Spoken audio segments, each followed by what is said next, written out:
Esotericism and pseudo-spirituality. They may sound similar, but they describe very different things. Esotericism refers to relatively serious systems of thought that attempt to explain hidden patterns of the world and the inner nature of human beings. These are not simply random fantasies. They are traditions, schools, and philosophies that have sometimes existed for hundreds or even thousands of years. For example, yoga, Taoist alchemy, numerology, spiritism. Such systems usually have a structure. They contain philosophical ideas, practices, and a certain internal logic. For instance, some esoteric traditions explain that greed, anger, and ignorance create suffering. Therefore, they propose practices such as observing the mind, working with feelings, avoiding harm to others, and developing awareness. In other words, they try to understand the human being and the inner processes of the mind.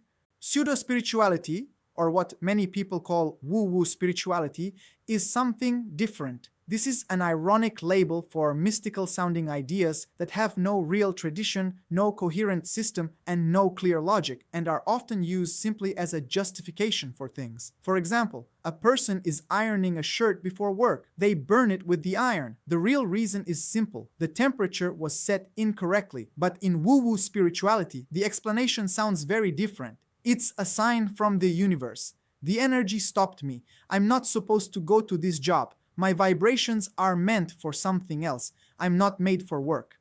Another example. A person does something wrong and feels guilt. In a serious spiritual system, this becomes a reason to reflect. Where was I wrong? What did I do? How can I correct it? Do I need to apologize? But in pseudo-spirituality, the explanation sounds like this. This isn't guilt. It was projected onto me by toxic people. That energy doesn't belong to me. And in the end, a substitution happens. Esotericism tries to understand the human being and inner life, offering a system and certain guiding principles. Pseudo-spirituality, the kind often dismissed as woo-woo spirituality, usually tries to explain away mistakes, accidents, and uncomfortable truths while removing personal responsibility.